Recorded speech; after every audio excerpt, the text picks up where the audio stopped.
이러한 방식의 그 동의를 하는 사람도 있고 안 하는 사람도 있겠는데, 저는 한 번에 이 방송대 그 학우님들이 서로 경쟁자로 살 적이 없어요. 어려운 그 여건이죠. 직장을 다니시거나 하면서 큰맘 먹고 공부하시는 거라, 한 번도 뭐 이런 우리스터디만이 최고고 전부고 이렇게 생각한 적 없어요. 그래서 제가 지방을 출장을 나가는데, 지방에 쓰는 이런 학습 인프라가 굉장히 열악해요. 제가 가끔씩 그 얘기 웃으면서 하는데, 지방에 들어가서 수업을 할 때 진짜 과분할 정도의 대우를 받아요. 단지 돈 문제가 아니에요.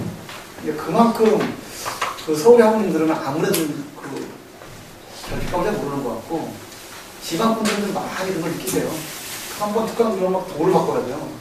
그래서 제가 1학기 때부터 이 촬영을 해서 지금 올려요. 유튜브에다가. 누구나 보실 수 있게. 사후적이 아니더라고요. 이것도 좀 올라오는 거예요? 올릴 겁니다. 그래서 촬영을 하고 있는 거고, 또 여러분 마찬가지예요. 이게 회계라는 과목이 항상 해본 어려운 게, 이쪽 일을 하시는 분들은 괜찮은데, 이쪽 일을 하시는 분들은 일단 용어부터만 나왔어요. 적응이 안 돼요. 그래서 나중에 복습을 하시더라도 올려놓은 복습이 시작하기 때문에 쉽게 있는 거죠. 여하튼 뭐 저는 제가 지금 8년째 이 방송 수업을 하는데, 정말 오신 분들 그 마음을 들어보면 진짜 감사할 때가 많아요. 감동받을 때가 많아요. 저는 그분들이 다 잘 쓰겠어요. 그러니까 요즘은 세상이 정보 하나를 독점해가지고 나온 작품들 이런 거랑 없잖아요. 정보 다 노출된 시대고, 결론적으로 그 노출된 정보를 가지고 하는 인간은 해요. 하는 인간은 안 해요. 그러니까 누구든지 간에 기회는 균등해야 된다고 생각을 해요. 그래서 있는 자료를 이용해서 공부를 하셔서 과라가 안 나오면 다행인 거고, 올려줘도 공부를 과락 안 고칠 수 없는 거고요. 그래서 일단 어쩔 수 없는 게 있는데, 자 보시죠. 자 문제를 볼 건데요. 자 이 원가의 개념과 분류 내용을 봤으니까 그에 관련된 문제를 볼 건데, 조심하셔야 돼요. 이거 거꾸로 돼 있죠. 이 2010년부터 묶여있을 거예요. 근데 이거는 지금 책임 거꾸로 손으로 나왔잖아요. 손도 놓을 수가 있다고요. 제가 애초에 묶을 때 제가 똑똑한 놈이었으면 시선도 받았는데, 제가 경험기에 막 쓰는 바람에 이렇게 묶였다고요. 쓰고 잘 체크하셔야 돼요. 다시 풀어서 다시 차라리 그렇게 하는 게 나을 것 같아요. 손같이 정지 마시고. 저 빼는 거 있던데. 그러니까 2010년까지만 13년 주시는 게 보기가 편하실 것 같아요.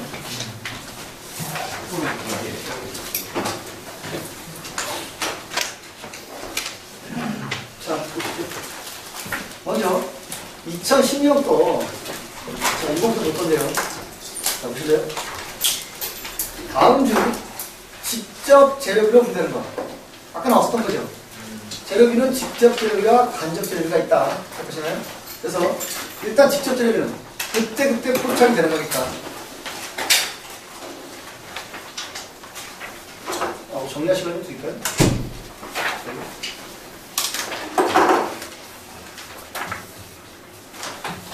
자, 됐습니다. 자, 주요 재료비, 보조 재료비, 공장 소품비, 소모공무 기술품. 어떤 게 직접 재료 같아요?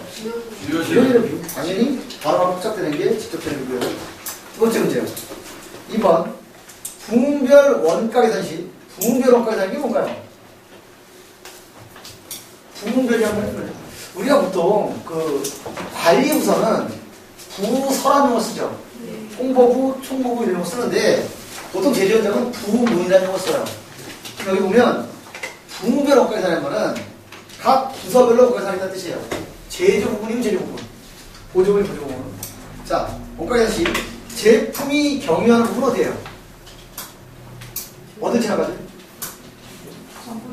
제품은 만들어지는 제조 부분을 어떻게 가요? 쉽게 말씀드리면 공장은 보조 부분과 제조 부분이 있어요. 아시죠? 공장은 보조 부분과 제조 부분이 있어요. 직접 제품 만드는 것이 제조 부분. 그 제조 부분을 서포팅하는 것이 보조 부분이에요. 제가 나오겠지만. 그래서 예를 들면 공장에 있는 조립 부분, 기계 부분, 여기 직접 제품 만드는 제조 부분이고요. 보조 부분은 창고 부분이나 식당 같은 거.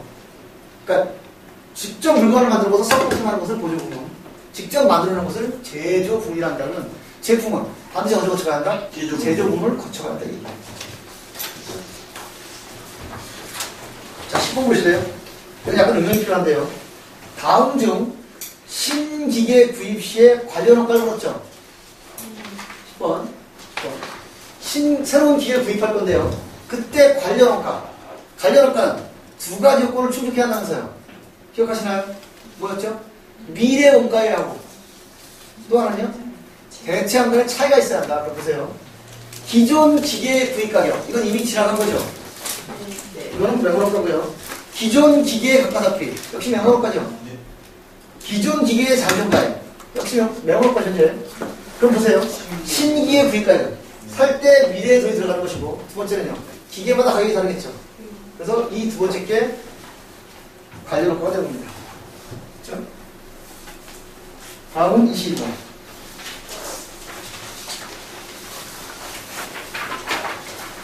자, 보세요. 22번. 특별 주문을 받은 경우 기업이 유휴 능력을 이용할 수 있는 말 나왔죠? 유휴 능력을 이용할 수 있는 말 추천해줄래요? 남는 능력이 있다는 뜻이에요. 기업에. 지금 쉬고 있는 능력이 있다는 뜻이라고요. 그러면 자, 우리가 특별 주문을 받았어요. 예를 들면 자, 우리가 하나에 50원을 파는데 잘 보세요. 뒤에 나오는 문제니까. 우리는 제품 하나를 만드는데 만들 때마다 들어가는 변동비가 25원이에요. 됐죠? 지금 나오는 문제입니다. 근데 여기 들어가는 고정비가 10원이에요. 10원 이해하시죠? 하나마다 들어가는 변동비가 25원. 항상 들어가는 고정비가 10원. 그럼 총 35원 들어가죠. 그래서 우리가 50원을 팔아왔어요.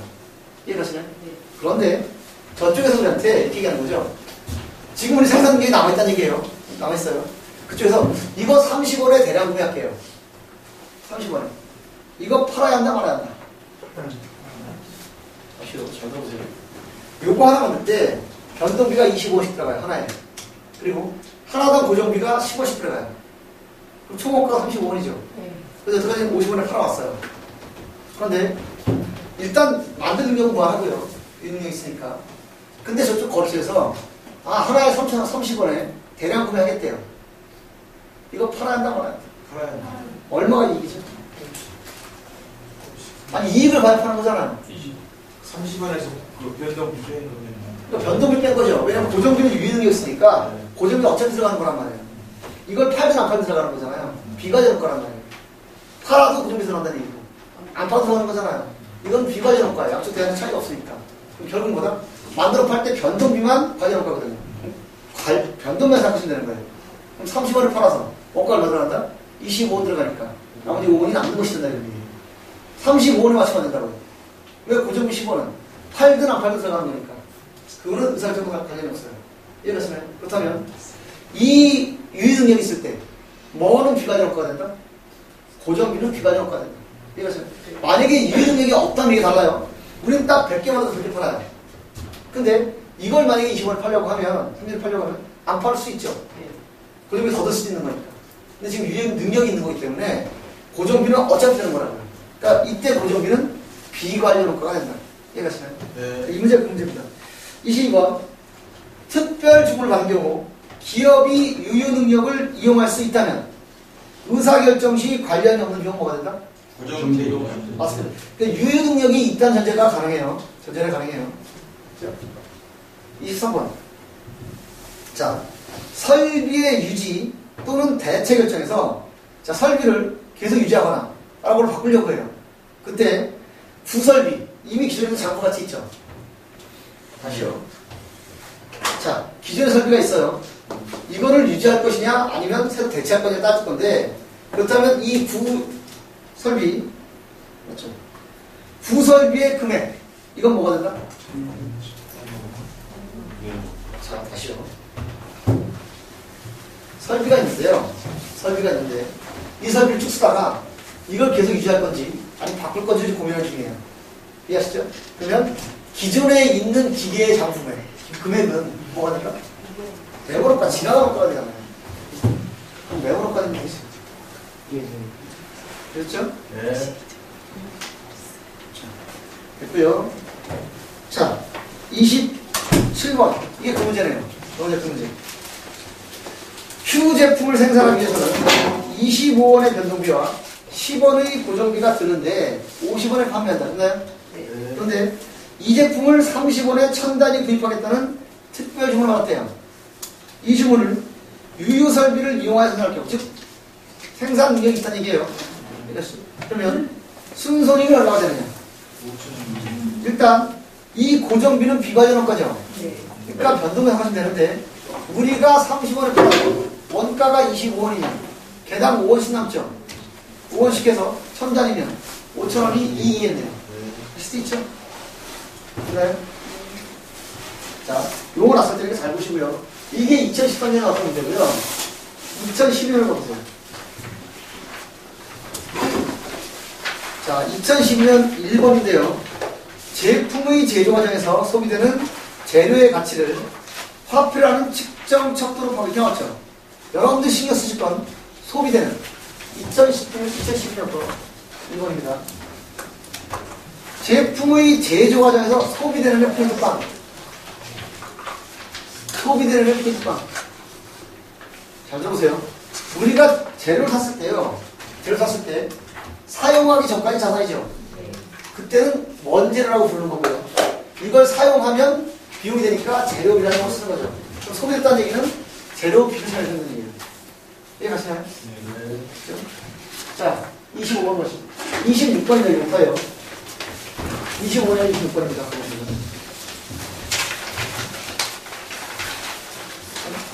자, 보세요. 아까 나왔던 건데요. 자동차의 구입의사 결정 시에 관련 원가. 기존 차의 가격은 다 명원가죠. 그러면 신차는 미래에 발생한 원가이기도 하고 차마다 가격이 다를 거잖아요. 당연히 관련 원가가 된다. 그렇죠? 그치? 6번이고요. 자, 20번이 가보세요. 원가 정보를 의사결정 목적에 활용하기 위한 첫 번째 단계는 뭐를 식별하는 것이다? 관련 의사결정을 하려면 이게 관련 있는 원가냐, 관련이 없는 원가냐를 반드시 구분하셔야 한다. 됐나요? 그래서 관련 원가고요. 1번. 자, 2012년 거로 갑니다. 2012년 거.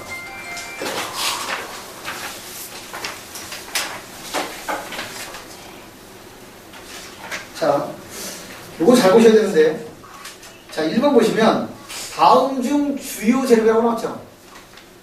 주요 재료비. 재료비는 중심적인 주요 재료비가 있고요. 보조 효과는 보조 재료비가 있거든요. 그럼 보세요. 보조 재료비는 당연히 주요 재료비가 아니죠.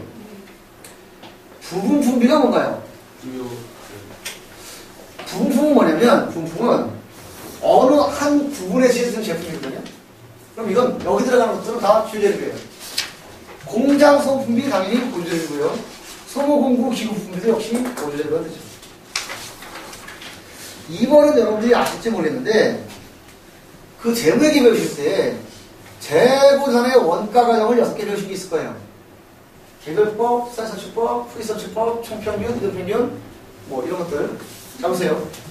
재료 소비 가격 계산 시 재료 구입 순서를 무시하고 일정 기간 동안에 구입된 재료를 모두 모아 필요한 재료를 무작위로 출고한다는 가정이 뭐예요? 이게 만약에 순서를 먼저 들어온 걸 연습하고 가져가면 사회선출법, 낮에 들어온 걸 연습하고 쓰면 프리선출법. 맞죠? 이거를 따지지 않고 그냥 평균에 갖다 치면 총평균법. 됐죠? 그래서 1번, 2번이고요. 맞죠? 2010년은 30%한 거.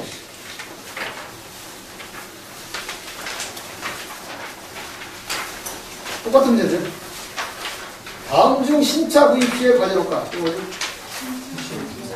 신차 구입 시의 과제효과.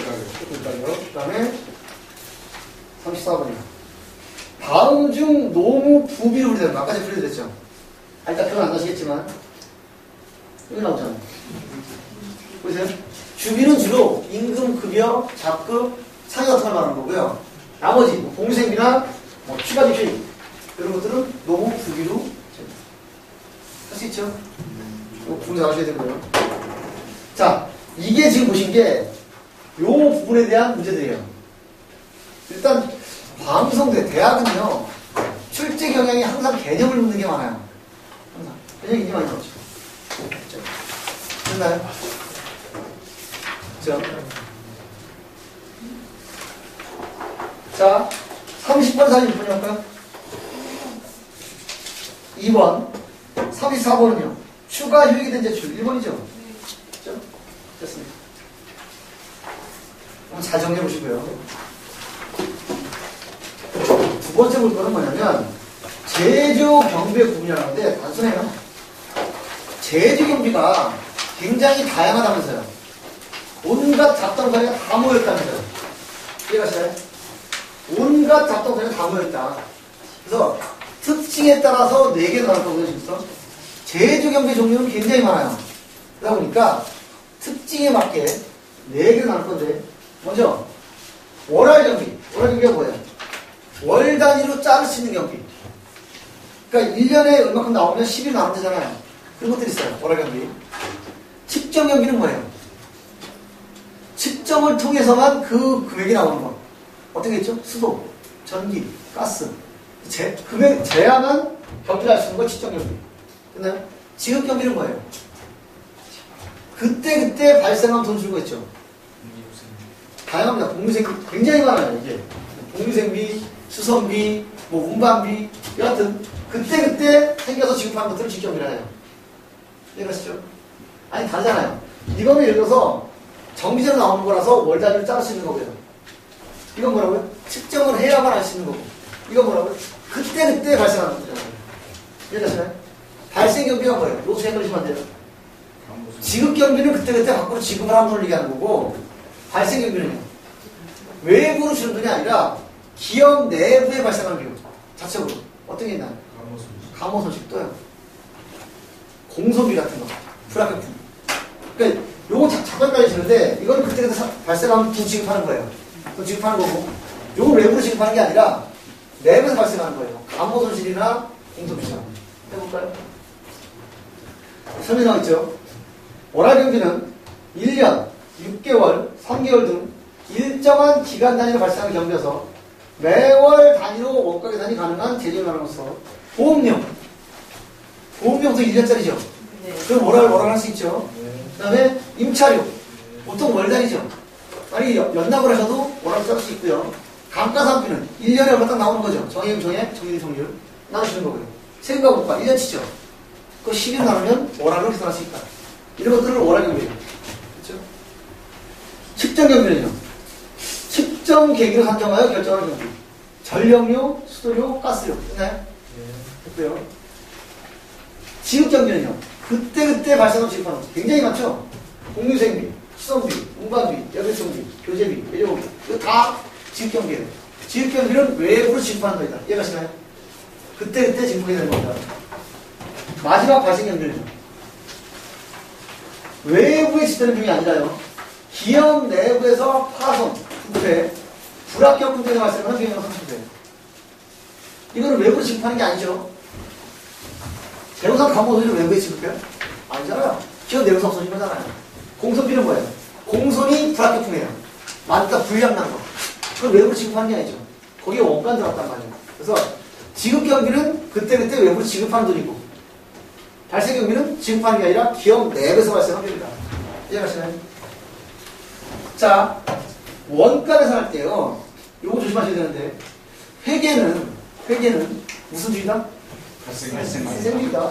현금 따라가는 게 아니라 사건이 발생하는 식하는 거거든요. 그러니까 돈이 안 나가도 비용인 게 있죠. 돈이 안 들어와도 수익인 게 있잖아요. 그래서 우리가 보통 그 재무회계 해보시면 1년에 결산 몇 번 봐요? 재무회계 한 번 본다고. 요즘 보통 2번을 보죠. 중간 결산은 2번 보니까. 그러니까 원래 연차 결산 보는데 요즘 기업 경영들이 워낙 빨리 움직이니까 대부분 회사들이 중간 결산까지 봐요. 2번 보는 거죠.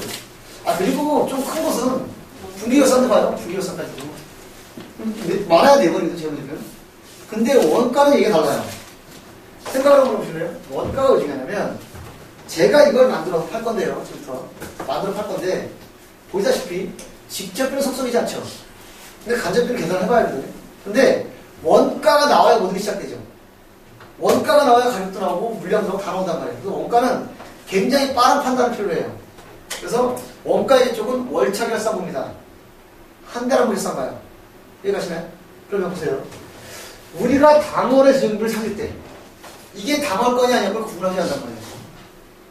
회계는 발생기니까 돈을 줬더라도 이번 달 경비가 아닌 게 있을 것이고 돈을 안 줬더라도 이번 달 경비가 있을 것이다. 이게 발생이잖아요. 해볼까요? 자, 당월에 지급한 금 출발합니다. 지금 했어요. 그러면 전월에 미지급한 금액이래요. 전월에 미지급은 뭐죠? 전월에 지급 안 했던 얘기잖아요. 이건 전월달에 경비란 얘기죠. 그럼 빼내야 되겠죠. 이거 다 아니니까. 이해가시나요? 저걸 이해가요? 자, 만약에 제가 100만 원을 줬는데 그 중에 10만 원은 전달에 미입한 거래요. 그건 전달의 비용이죠. 이건 살 게 아니란 말이에요. 빼내야 하는 거고요. 당월 선급액은 뭐예요? 당월에 먼저 준 거거든요. 그 100만 원인데 그 중에 20만 원이 다음 달 거래요. 그건 다음 달의 경비죠. 이번 달 게 아니란 말이에요. 이번 달 게 아니고 빼내야 하는 거죠. 이해가시죠? 또 돈은 안 줬지만 이번 달에 들어가는 거 어떻게 했나요? 전월에 먼저 준 거. 전월에 주고 이번 달 거죠. 그거 더 하셔야 돼요. 또 당월에 줄 거 안 준 거 더 하셔야 돼요. 이해가시나요? 그래서 항상 이걸 아니 어떤 분이 이거를 외우라고 시키던데 당월 지급에서 전미 당선 빼고 전성 당미 더냐? 그럼 뭐 들지 모르겠어요. 그냥 개념 이해하시면 외울 거 없어요. 이번 달 거 아닌 거 빼내면 되고 이번 달 거 포함시키면 되는 거예요. 그렇게 앞글 잡아서 외우는 게 효과가 좋긴 한데 문제가 엉킵니다만 어떤 건지 모르시고 그러니까 돈을 지급했더라도 전월에 미입한 건 전달 거니까 빼고 당월에 먼저 준 건 다음 거 아니까 빼고 이해하시나요? 대신에 안 줬더라도 전달에 비준 거 더 하셔야 돼요. 당월에 안 준 거 더 하셔야 한다. 그래서 계산하시면 돼요. 됐죠? 자, 문제 보세요. 자, 2013년에는 12번이 나왔네요.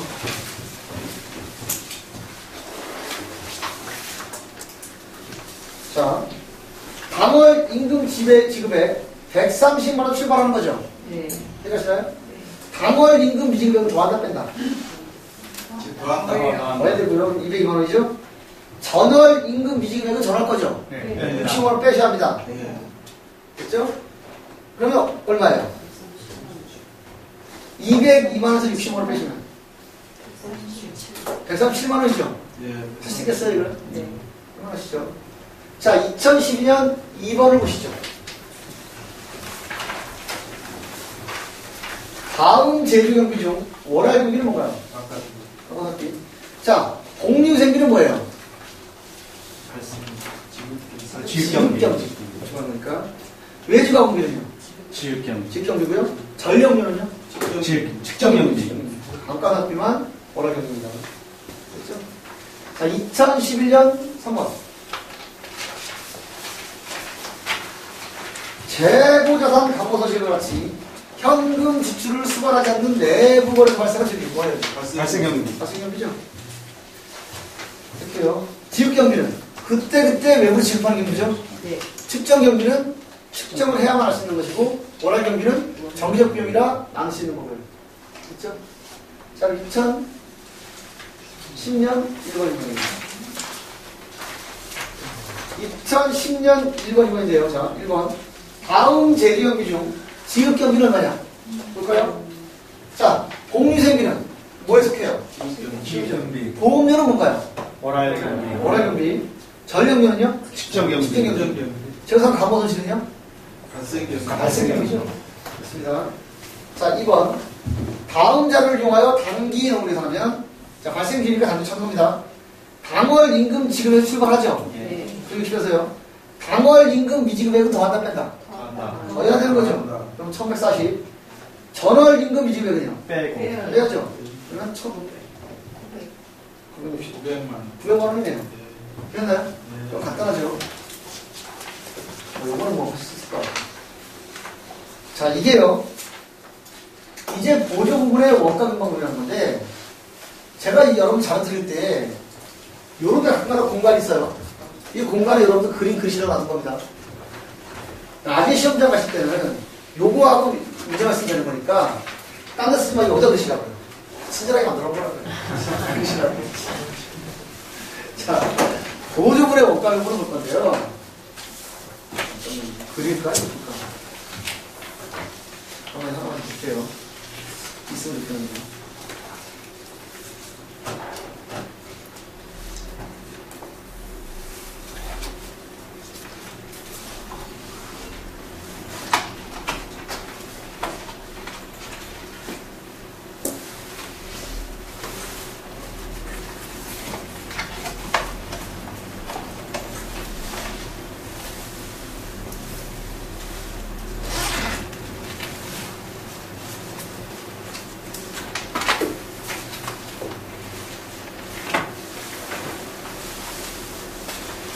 저 그림을 워낙 못 그려서.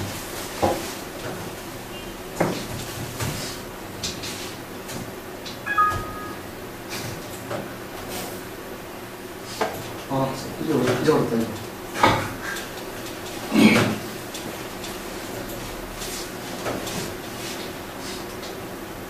좀 지려면.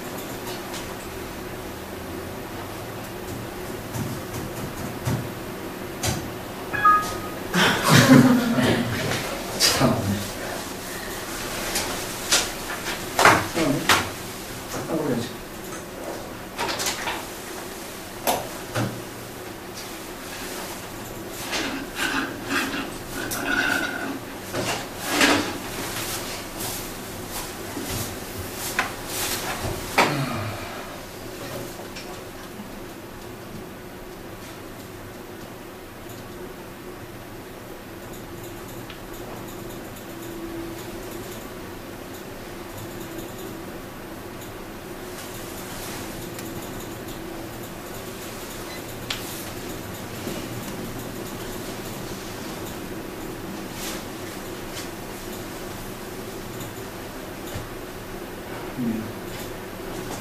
자, 이 그림인데요.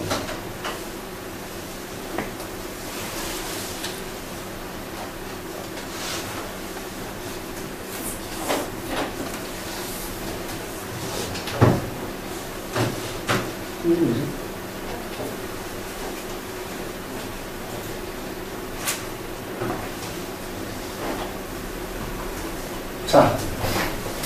자, 이거 잘 보세요.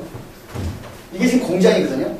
공장이면 아까 잠깐 말씀드렸지만 공장은 부서라는 표현보다 부문이라는 용어를 쓰는데 직접 제품을 만드는 것을 우리는 제조부문이라 해요. 이해가시죠? 직접 만들진 않고요. 여기를 서포팅하는 부분을 보조부문이라 합니다. 이해가시나요? 저 이해가세요?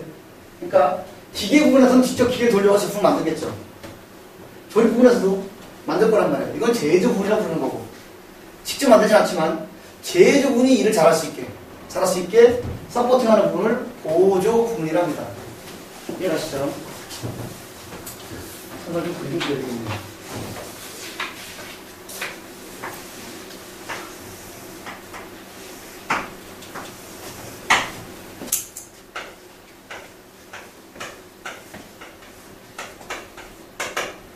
공장이라고 보시면 일단 여기 제품을 A, B 만들잖아요.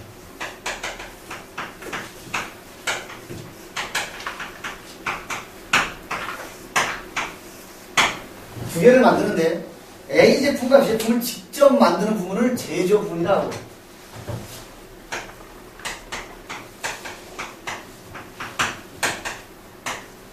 그래서 기계 부분이 있고 조립 부분이 있다.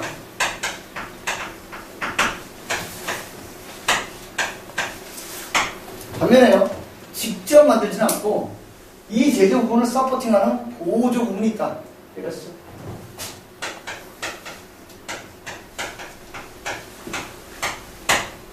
그래서 만약에 동력 부분,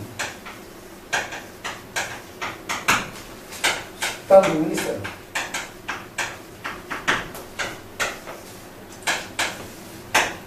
이해되시나요? 이해되세요? 그러면 이 공장에서 발생한 원가는 다 제조원가에서 바뀌었거든요. 공장에서 발생한 거는 굉장히 다양한 원가가 있을 거예요. 지금부터. 지금 제가 동그라미 그림보다 원가를 얘기하는 겁니다.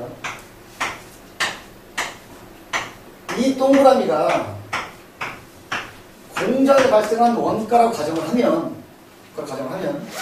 그 원가 중에 어떤 제품 하나에 만들어간 거 그럼 바로바로 알 수 있다면서요. 그걸 직접이라고 하죠. 그럼 만약에 요것들이 직접이라고 가정을 하면 그 직접비는 각 제품의 원가에 그냥 갖다 얹으면 되죠. 계산할 필요 없죠. 바로바로 얼마인지 아는 거니까. 이거 계산할 필요 없어요. 반면에 요 흰색 빼면요. 요거는 직접비야 지금. 늘 직접비는 구분할 필요 없다고요. 이거 계산할 필요 없어요. 바로 여기 얼마든지 알아요. 라면이라고 얘기하면 라면가 얼마인지 바로 한단 말이에요. 문제는 뭐냐면 나머지들 있잖아요. 이걸 이렇게 나눠보겠습니다. 어떤 거는 지금, 어떤 거는 파란색이고요. 자, 지금 파란색 있죠? 자, 이 파란색은요, 이렇게 잘 해보세요. 이 전체 원가 중에 제품에 얼마든지 바로바로 하는 거 직접 필요하면서요. 그럼 직접은 다 들어갔잖아요. 그럼 나머지 이 파란 거든, 노란 거든,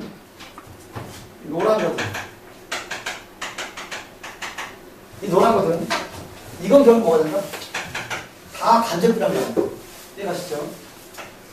제품으로 보면 간접비인데, 이렇게 생각해 보실래요? 제품을 기준으로 보면 이건 다 간접비예요. 직접이 다 들어갔으니까. 그런데 이 원가들 중에 제품을 대상으로 보지 말고 이 부문을 대상으로 보면 직접 비인 것이 있다. 예를 들어서요. 요 파란 게 만약에 배춧가루예요. 배춧가루 식당만 들어가죠. 예를 들어서 요 만약에 파란 게 만약에 쌀값이에요. 발생한 원가니까 쌀값이란 말이에요. 그럼 식당밖에 안 쓰잖아요. 이렇게 부문을 봤을 때 직접 빈 게 있어요. 간접비 중에 부문을 봤을 때 직접 빈 거. 그걸 부문 계열이라는 거예요.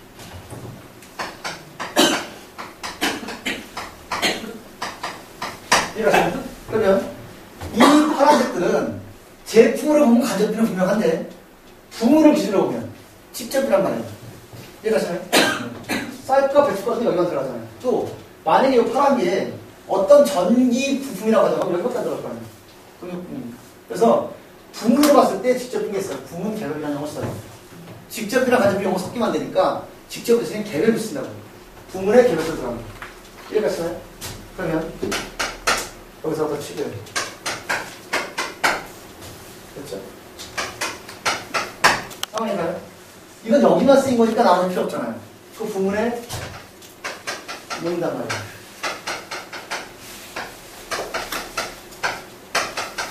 이해가시죠? 그 마지막 남은 노란 건 부문으로 봐도 공통비란 말이에요. 같이 쓴 거. 예를 들면 같은 건물을 쓰는데 동료 건물하고 식당물이 붙어있어요. 건물이. 거기 가스랑 전기세 같은 거. 그건 같이 쓰인 거죠. 이거는 부문으로 봐도 공통비다.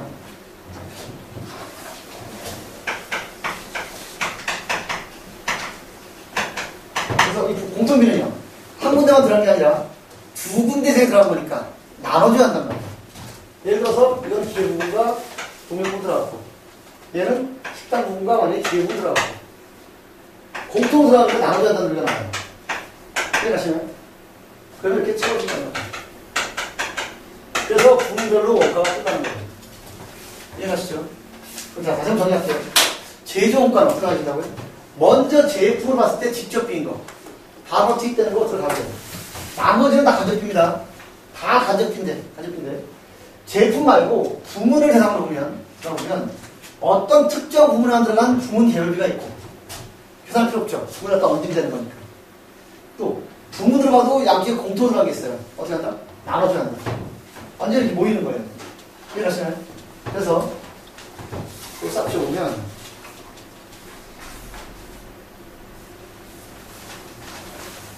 결국은 각 부문에 있는 원가들은 직접비다 간접비다. 간접비가 제 종을 보면 이 간접비가 일로 들어가야 원가생이 끝나는 거거든요.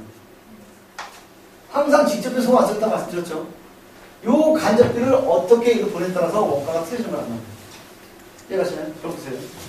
우리가 원가를 배분할 때 가장 많이 쓰는 방식이 인과관계예요. 그 원가가 발생한 원인과 원가 발생한 거를 연결시켜서 원가 나누기 하거든요. 그걸 인과관계라는데, 자, 이 제조분의 원가는 제품으로 나누기가 쉽죠. 여기 들어간 원가는 제품이 바로 나오니까 제품으로 나눠주면 된단 말이에요. 인과관계는 있단 말이에요. 직접 물건을 만드는 것 산출량이니까 인과관계가 분명해요. 이거 모르는 건 문제가 없어요. 이거 없어요. 그런데 보조 부분과 제품 부분은 인과관계 찾기가 어렵다는 거예요. 예를 들어서 식당 부분이 식당부에 발생한 원가는 발생했죠. 식당의 원가가 발생한 원가는 왜 발생했죠? 원인이 뭐죠? 쌀, 배추 먹었기 때문에 발생한 거잖아요. 그럼 여기서 발생한 원가를 제품과 직접적으로 연결시키면 어려워요. 쌀, 배추와 제품과 상관이 없거든요. 뭐가 상관이 있다? 얘네 인력과 상관있을 거라고요. 정원 수. 그럼 얘랑은 인광이 찾기가 쉬운데 인력 찾기는 어렵단 말이에요. 그래서 인광 찾기 위해서 어차피 다 오게 되니까 얘를 먼저 보내는 거예요. 인광이라고 가식적으로. 식당 부분은 뭘 연결하는 거다? 정원 수. 동력 부분은요. 사용량. 인광이가 분명이잖아요. 그래서 보조 보낼 것은 재료로 보내는 거예요. 그리고 여기 다 모아서 이렇게 보내는 거예요. 요게 바로 보조 분해 원가 부분인데, 요거. 보조 분해 원가 부분.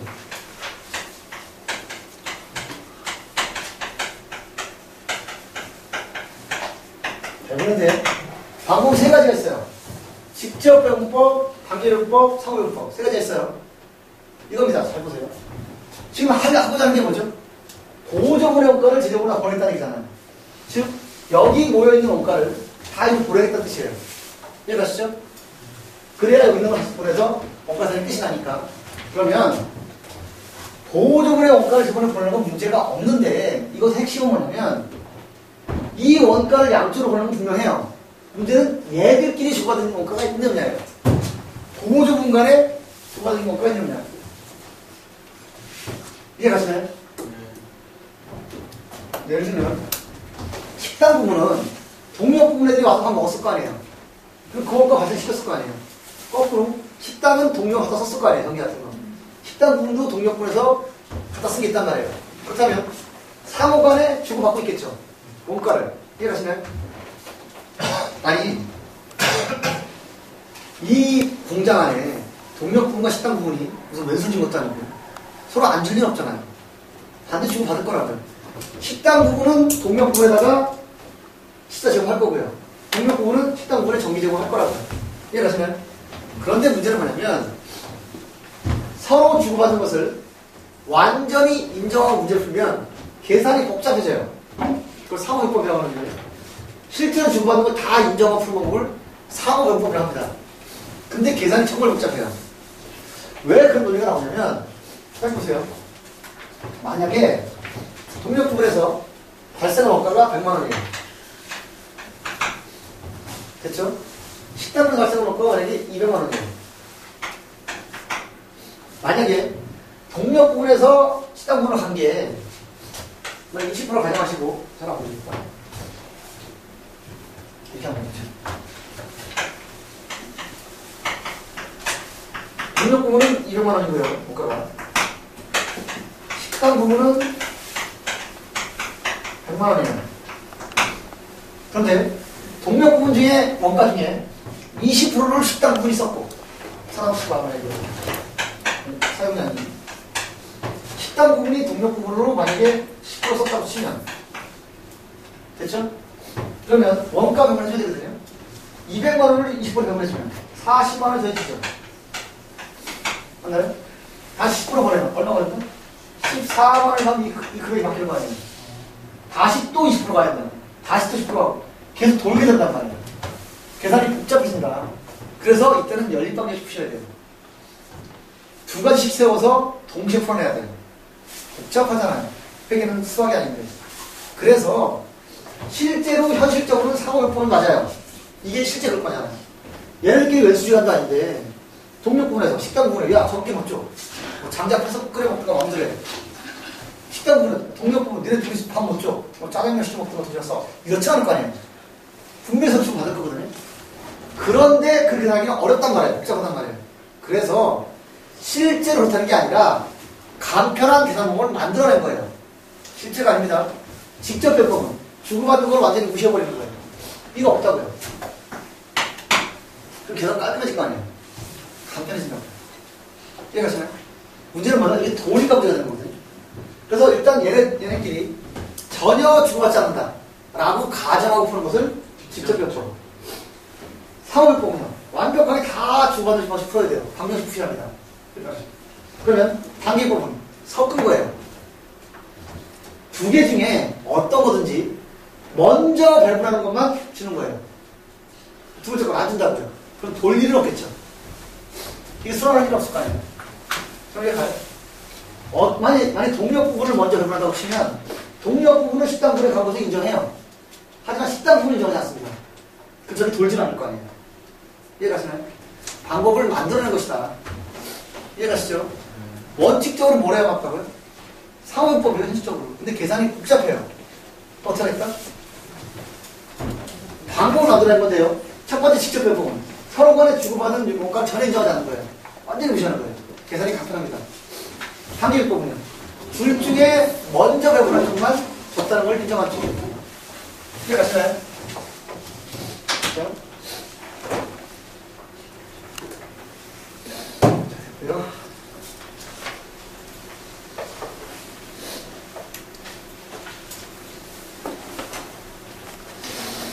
자, 보시죠. 자, 이 끝 잘 들으시고요. 자, 나오시죠? 자, 직접변법, 단계변법, 상호법 세 가지가 있죠. 자, 그러면 어떤 게 가장 정확하다? 상호변법. 그 다음 정확한 거는 단계변법, 그 다음에 마지막에 직접변법이죠. 그럼 가장 간편한 순서는요? 직접변법, 단계변법, 상호변법. 세 개 중에 배분 순서가 중요한 거. 단계변법. 직접과 상호는 다 인정하거나 안 할 거니까 순서 중요하잖아요. 단계는 어떤 걸 먼저 따라서 분명히 달라집니다. 순서가 중요하죠. 됐나요? 나와있죠, 여기. 자, 간편한 방법의 순서는 직접 배부, 단계 배부, 상호 배부고요. 정확도 순서는요. 상호 배부, 단계 배부, 직접 배부. 이해가시나요?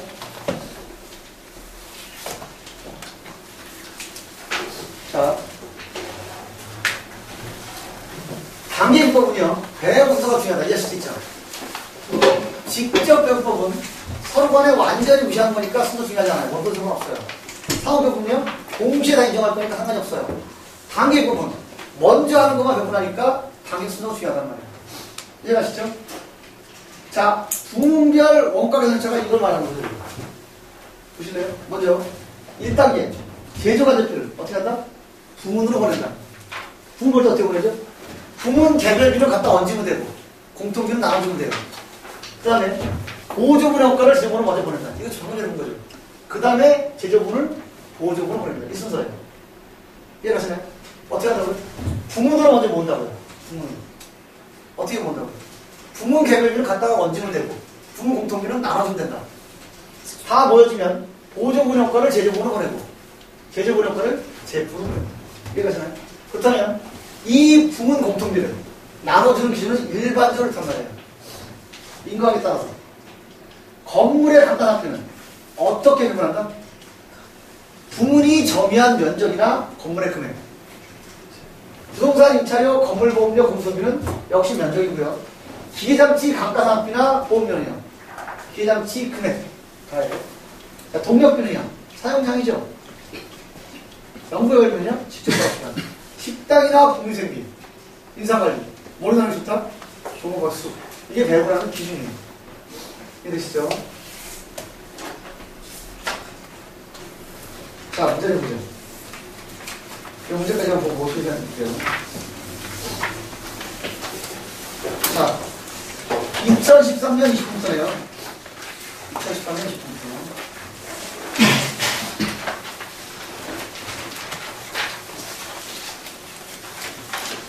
자, 보조 부문비의 배분법 중 보조 부문 상호간에 나타난 용역의 수준은 전혀 고려하지 않는 방법. 직접 배우죠. 일부만 고려하는 방법, 단계교법. 완벽하게 고려하는 방법, 상호간에. 할 수도 있죠. 자, 2020년 써보죠. 먼저 3번부터 합니다. 3번. 보조 부문비의 배분법 중 보조 부문 상호간의 용역수가 적은 경우에 적합한 방법. 보조 상호간 간에 용역수가 적으면 중요하지 않다는 얘기죠. 무시해도 좋다? 직접 배법. 금액이 크면 상호 부서지는 겁니다. 이해가시나요? 그죠? 35 보러 왔었어요. 13부터 53. 이건 아니지? 또 뭐지?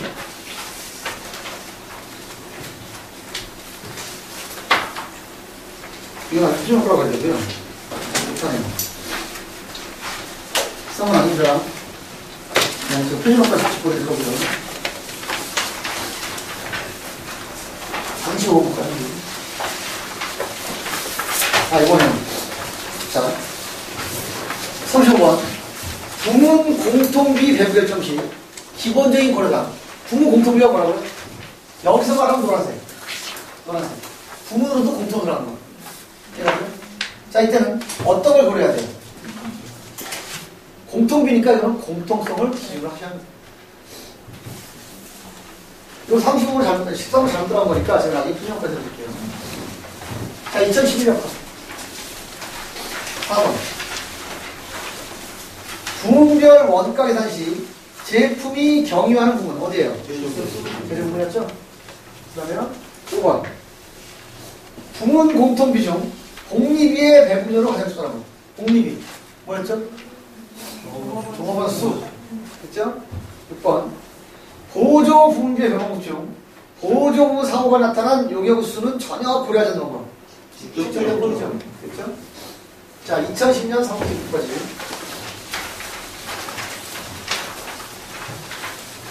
한번 부문별 원가 계산에서 부문 개별비와 부문 공통비로 구분하여 집계되는 원가는 뭐죠? 제일 간접비였죠. 간접비였죠.